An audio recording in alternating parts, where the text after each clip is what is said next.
Hi everyone, welcome back to Kayal Kitchen. எல்லாரும் எப்படி இருக்கீங்க? எல்லாரும் ரொம்ப நல்லா இருப்பீங்கன்னு நம்புறேன். அல்ஹம்துலில்லாஹ் நாங்களுமே இங்க ரொம்ப நல்லா இருக்கோம். இன்னைக்கு ரொம்ப நாள் கழிச்சு ஒரு டே இன் மை லைஃப் வீடியோ தான் வந்து பார்க்க போறீங்க. எங்களோட சின்ன ஃபேமிலில எங்களோட சமையல் சாப்பாடு இதெல்லாம் எப்படி இருக்கும்னு தான் நான் காமிச்சிருக்கேன். ஸோ நிச்சயமா இந்த வீடியோ ரொம்ப இன்ட்ரெஸ்டிங்காக இருக்கும். வீடியோ ஸ்கிப் பண்ணாமல் கடைசி வரைக்கும் பாருங்க. இப்போ வாங்க வீடியோக்குள்ளே போகலாம். இந்த வீடியோ எடுக்கிறதுக்கு ஒரு நாளைக்கு முன்னாடியே என்ன சமையல் பண்ணுறதுன்னு நான் யோசிச்சு வச்சுட்டேன். பொதுவாக என்ன பண்ணுறதுனே தெரியாமல் தான் கிச்சனுக்குள்ளே போவேன். பட் அந்த அன்னைக்கு ப்ரீ பிளான்டாக வந்து முடிவு பண்ணி தான் வச்சுருந்தேன். நான் சரியாக இந்த வீடியோ எடுக்கிறதுக்கு ஒரு 2 டேஸ்க்கு முன்னாடி ஒரு வீட்டில் இருந்து குழந்தை பிறந்ததுக்காக வேண்டி அக்கிகா வந்துச்சு. ஸோ அந்த கறி வந்து வீட்டில் இருந்தது. அதில் சுக்கா மாதிரி பண்ணிவிட்டு சிம்பிளாக வந்து ஒரு பருப்பான மாதிரி வச்சிடலான்னு சொல்லி வந்து பிளானில் இருந்தேன். உம்மா வந்து எப்பவும் போல் பருப்பெல்லாம் க்ளீன் பண்ணி ஊற வச்சுட்டே போயிட்டாங்க. நான் வந்து குக்கருக்கு மாற்றி அதில் வந்து மஞ்சள் தூள் சீரகம் இது மட்டும் போட்டு கொதிக்க வச்சுட்டேன். இப்போ இதுக்கு தேவையான வெங்காயம் தக்காளி இதெல்லாம் கட் பண்ணி வந்து மொத்தமாக சேர்த்துக்கலாம். நான் இங்கே வீடியோ எடுத்துகிட்டு இருக்கும்போதே என் மகன் வந்து அங்கே என்னவோ பண்ணிட்டா. நான் வெங்காயத்தெல்லாம் தூக்கி போட்டுட்டு போயிட்டேன். திரும்ப வந்து தான் வீடியோ கண்டினியூ பண்ணிகிட்ருக்கேன். இந்த மாதிரி தான் எப்போவுமே வந்து பொதுவாக நடக்கும். நான் வேலை பார்த்துட்டு இருக்கும்போது அங்கே என்னவாவது ஒரு செட்டப் பண்ணி வச்சுருவா. இல்லைன்னா என்னை வீடியோ எடுக்க விடாமல் கிச்சனில் வந்து டிஸ்டர்ப் பண்ணிகிட்ருப்பா. ஸோ இந்த மாதிரி சீன்ஸ் தான் எங்கள் வீட்டில் டெய்லி வந்து இருக்கும். ஸோ இப்போ இந்த பருப்புக்கு வந்து நான் பச்சை மிளகாய் கட் பண்ணி போட்டுட்ருக்கேன். நான் பருப்புக்கு வேறு எந்த காரமுமே சேர்க்கலை. ஒரு 10 பச்சை மிளகாய் வந்து கீறி போட்டிருக்கேன். பச்சை மிளகா அதிகமாக சேர்த்து பண்ணக்கூடிய பருப்பு எல்லாமே ரொம்ப டேஸ்ட்டாக இருக்கும். அதோட காரமே வந்து ரொம்ப நல்லாயிருக்கும். பட் உடம்புக்கு ஒத்துக்காதுன்னா இந்த மாதிரி அதிகமாக சேர்த்துக்காதீங்க. இதுக்கு பதிலாக நீங்கள் மிளகாய்த்தூள் கூட வந்து எக்ஸ்ட்ரா வந்து போட்டுக்கலாம்.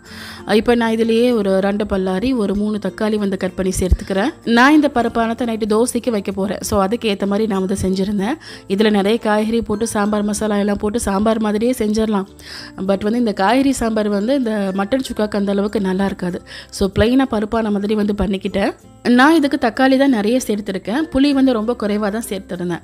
அப்புறம் ஒரு 5-6 பல் பூண்டு இதெல்லாம் சேர்த்துட்டு இதை அப்படியே வந்து குக்கரில் வந்து போட்டுக்கலாம்.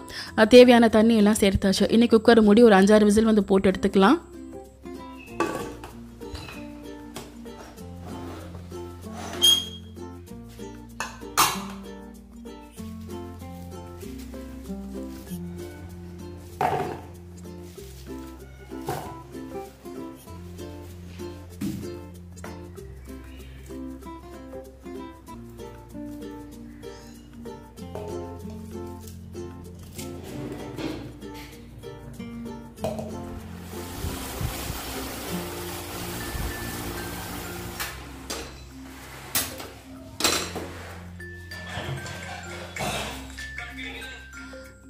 இந்த சுக்கா பண்ணுறதுக்கு நான் வந்து நல்லெண்ணெய் தான் சேர்த்துருக்கேன். ஒரு 3 ஸ்பூன் அளவுக்கு வந்து எண்ணெய் சேர்த்துக்கலாம். கறி வந்து ஒரு 300 கிராம் அளவுக்கு இருக்கும்னு நினைக்கிறேன். இப்போ எண்ணெய் காஞ்ச பிறகு கொஞ்சமாக சோம்பு போட்டு வந்து தாளிச்சிக்கலாம். குக்கரில் தான் வேக வைக்க போகிறேன். ஸோ வெங்காயம்லாம் கட் பண்ண வேலை அப்படியே முழுசாக வந்து சேர்த்துக்கிட்டேன். சின்ன வெங்காயம் தான் சேர்த்துருக்கேன். சின்ன வெங்காயம் சேர்த்தா டேஸ்ட் ரொம்பவே நல்லாயிருக்கும். ஒரு 15 வெங்காயம் வந்து போட்டுக்கலாம். அதுலேயே 2 கொத்து கருவேப்பிலை, 2 காஞ்ச மிளகாய் இதெல்லாம் வந்து கட் பண்ணி சேர்த்துக்கிட்டேன். எனக்கு ரொம்ப கோல்டாக இருக்குது. ஸோ வாய்ஸ் எல்லாம் வந்து ஒரு மாதிரி இருக்குது. சரியாக எனக்கு வந்து பேச முடியல. இப்போ இந்த வெங்காயத்தை வந்து நல்லா வதக்கி எடுத்துக்கலாம். நம்ம குக்கரில் வேக வைக்கிறதால வெங்காயம் நல்லா மசிஞ்சு வந்துடும். ஸோ கட் பண்ண வேண்டிய அவசியம் இருக்காது. இப்போ இதில் வந்து கறியை சேர்த்துக்கலாம். அடுத்து கறிக்கு தேவையான உப்பையும் வந்து சேர்த்துக்கலாம். பொதுவாக இந்த மாதிரி சுக்கா எல்லாம் பண்ணும்போது இதுக்கு மசாலா வறுத்து தான் வந்து அரைப்பேன். பட் நம்ம வீட்டில் யூஸ் பண்ணுற இந்த குழம்பு தூள்லேயே வந்து மிளகாய், மல்லி, சீரகம், சோம்பு, மிளகு எல்லாமே வந்து மிக்ஸ் ஆகி தான் வந்து இருக்குது. ஸோ நான் வந்து அதையே சேர்த்துக்கிட்டேன். நான் வீடியோ ஸ்டார்டிங்லேயே சொல்லிட்டேன் ஒரு சிம்பிளான சமையல்னு. ஸோ ஒரு சிம்பிளான சமையல் வந்து இந்த மாதிரி தான் வந்து இருக்கும். எதுவுமே மெனக்கிடாமல் ரொம்ப வந்து வீட்டில் இருக்கிறத வச்சே நான் பண்ணிக்கிட்டேன். ப்ளஸ் அதோடு சேர்த்து ஒரு 2 ஸ்பூன் அளவுக்கு இஞ்சி பூண்டு பேஸ்ட் வந்து சேர்த்துக்கிட்டேன். நான் சேர்த்துருக்க குழம்பு தூள் ஏற்கனவே மஞ்சள் தூள் சேர்த்து தான் இருப்பாங்க. இருந்தாலும் 1 டீஸ்பூன் அளவுக்கு மஞ்சள் தூள் நான் சேர்த்து தான் வந்து இருக்கேன். நம்ம காயல் கிச்சனில் அந்த குழம்பு தூள் நம்ம சேல் பண்ண தான் செய்கிறோம். ஸோ நம்பர் வந்து நான் ஸ்க்ரீனில் கொடுக்குறேன். நீங்கள் தேவைப்பட்ட வந்து ஆர்டர் பண்ணிக்கலாம். ஸோ மசாலா, இஞ்சி பூண்டு விழுது இதெல்லாம் சேர்த்த பிறகு அதோட பச்சை வாடை போகிற அளவுக்கு நல்லா வதக்கி விட்டுக்கணும். இந்த டைமில் 2 தக்காளி வந்து ரஃபாக சாப் பண்ணி போட்டுக்கிறேன். ஸோ அவ்வளோதான்.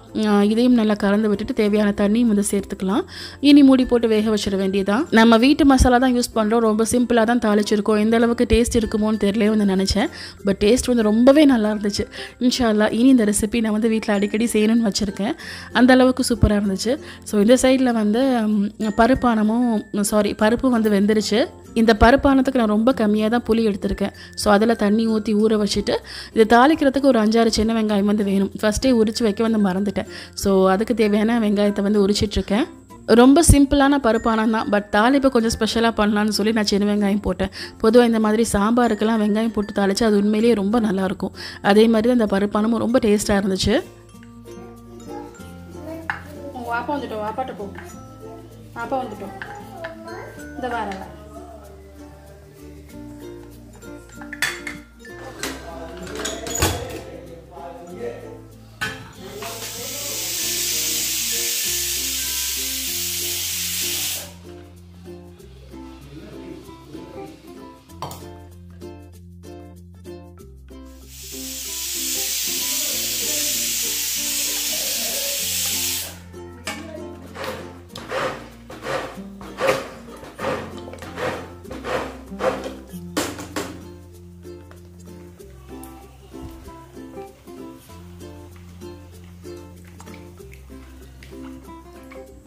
நான் கறிக்கு வேலை பார்க்குறதுக்குள்ளே பருப்பு வெந்துருச்சு. நான் பருப்பை வந்து மசிக்கிறதுக்கு முன்னாடி கொஞ்சமாக மகளுக்கு தனியாக எடுத்து வச்சுக்கிட்டேன்.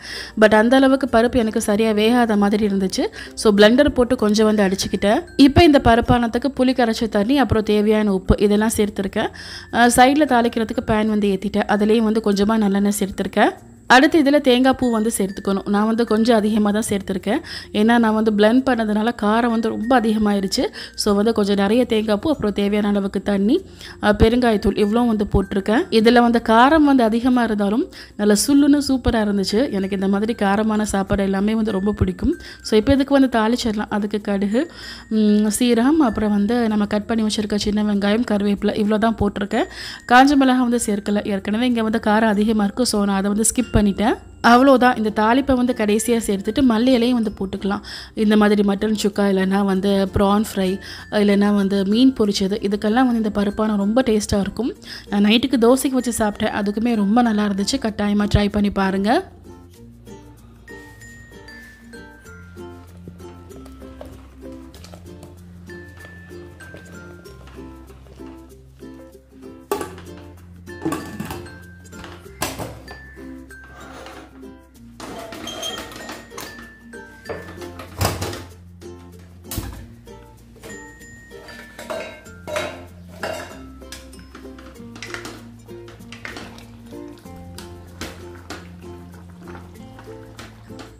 இந்த மட்டனும் சூப்பராக வெந்துருச்சு. நான் ஒரு 4-5 விசில் தான் போட்டிருந்தேன்.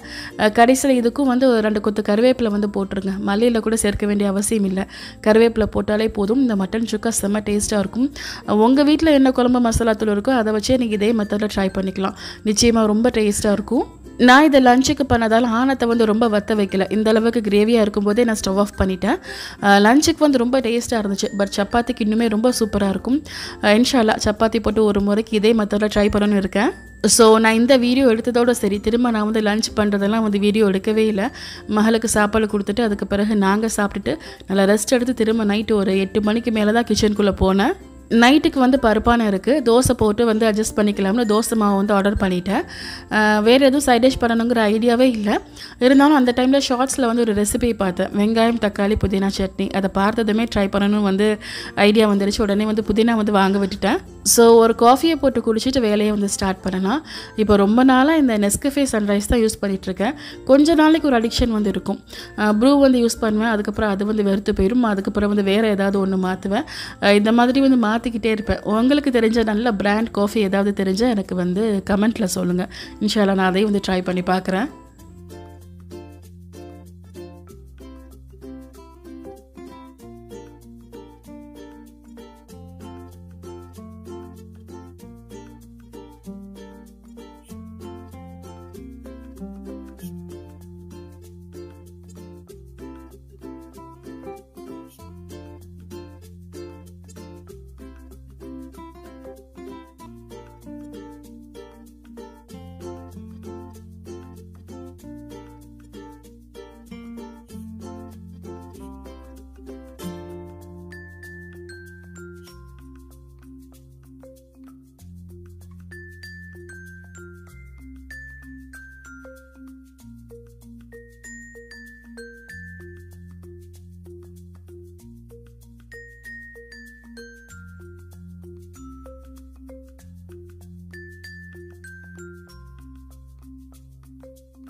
இந்த சட்னி அரைக்கிறதுக்கு வெங்காயம், தக்காளி, இஞ்சி, பூண்டு இதெல்லாம் வந்து உரித்து கட் பண்ணி வச்சுட்டேன். இப்போ இதுக்கு வந்து ஃபர்ஸ்ட் வந்து வதக்கணும். அதுக்கு ஒரு பேனில் வந்து எண்ணெய் சேர்த்துருக்கேன். அதில் ஒரு 7 மிளகா வந்து சேர்த்துருக்கேன். உங்கள் காரத்துக்கு ஏற்ற மாதிரி நீங்கள் வந்து மிளகாய் சேர்த்துக்கலாம். நான் கடைசியில் கொஞ்சமாக மிளகாய் தூளும் சேர்த்து தான் இருந்தேன். ஸோ அதுக்கு ஏற்ற மாதிரி மிளகாய் சேர்த்துக்கிட்டேன். இப்போ இதில் பல்லாரி வெங்காயம் வந்து ஃபஸ்ட்டு போட்டுக்கலாம். ஒரு 3 பல்லாரி வெங்காயம் வந்து கட் பண்ணி சேர்த்துக்கிறேன். நான் யூஸ் பண்ண வெங்காயம் வந்து ரொம்ப சின்னதாக இருந்துச்சு. நான் ஒரு 5-6 வெங்காயம் எடுத்துக்கிட்டேன். பட் ஒரு 3 வெங்காயங்கிற கணக்கில் நீங்கள் வந்து எடுத்துக்கலாம். ஸோ வெங்காயத்தை சேர்த்து நல்லா வதக்கிடுங்க. அதுக்கு பிறகு இஞ்சி, பூண்டு இதை வந்து கட் பண்ணி வச்சுருக்கேன். அதையும் வந்து சேர்த்துக்கணும். இஞ்சி வந்து ரொம்ப சின்ன பீஸ் வந்து போட்டால் போதும். பூண்டு வந்து ஒரு 3 பல் சேர்த்துருக்கேன். ஸோ அதையும் சேர்த்து நல்லா வதக்கிட்டு இனி வந்து தக்காளி பழம் சேர்த்துக்கலாம். அது ஒரு 3 தக்காளி வந்து சேர்த்துருக்கேன். ஸோ 3 வெங்காயம் 3 தக்காளி இந்த அளவு வந்து சரியாக இருக்கும். ஸோ இதையும் சேர்த்து நல்லா வதக்கி விட்டுருங்க. தக்காளியும் நல்லா மசிஞ்சு வரணும். இந்த சட்னிக்கு வந்து தாளிக்க வேண்டிய அவசியமே கிடையாது. நீங்கள் ஃபர்ஸ்ட் நல்லா வதக்கி எடுத்துக்கிட்டாலே வந்து போதும். சட்னி வந்து ஆல்மோஸ்ட் ரெடி ஆயிரும். இப்போ இதில் தேவையான உப்பு, அப்புறம் கொஞ்சமாக மிளகாய் தூள் இது வந்து சேர்த்துருக்கேன். ஸோ எல்லாம் நல்லா வதங்கி வந்த பிறகு புதினா இலை வந்து சேர்த்துக்கணும். நான் புதினாவோட சேர்த்து 2 கொத்து கருவேப்பிலையும் போட்டிருந்தேன். ஸோ இதையும் சேர்த்து நல்லா வதக்கி விட்டுருங்க. ஆக்சுவலாக இந்த சட்னியை சாப்பிட்ட பிறகு தான் எனக்கு தெரிஞ்சுது. நான் அந்த சட்னியை ஹோட்டலில் நிறைய டைம் வந்து சாப்பிட்ருக்கேன். மணி ஹோட்டலில் அந்த சட்னி வந்து வைப்பாங்க. ஸோ அதே டேஸ்ட்டில் தான் அந்த சட்னி வந்து இருந்துச்சு. நாம் இதுக்கு தக்காளி நிறைய சேர்த்துருக்கோம். ஸோ புளி சேர்க்க வேண்டிய அவசியமும் கிடையாது. இப்போ இந்த வெங்காயம், தக்காளி, புதினா, கருவேப்பிலை எல்லாமே நல்லா வதங்கி வந்துருச்சு. நான் ஸ்டவ் ஆஃப் பண்ணிவிட்டு ஆற வச்சுட்டேன். நல்லா ஆறி வந்த பிறகு ஒரு மிக்ஸி ஜாருக்கு மாற்றிட்டு தேவையான தண்ணி ஊற்றி அரைச்சி எடுத்துக்க வேண்டியதான். இந்த சட்னி வந்து நல்லா ஆனமாக இருந்துச்சுன்னா சூப்பராக இருக்கும். தோசையை விட இட்லிக்கு நிறைய இந்த சட்னி ஆன ஊற்றி சாப்பிட்டா செம்ம சூப்பராக இருக்கும். கட்டாயமாக ட்ரை பண்ணி பாருங்கள்.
ஸோ அவ்வளோதான். காலையில் செஞ்ச பருப்பாரம், நைட் பண்ணியிருந்த சட்னி இதெல்லாம் வச்சு சாப்பிட்டு முடிச்சாச்சு.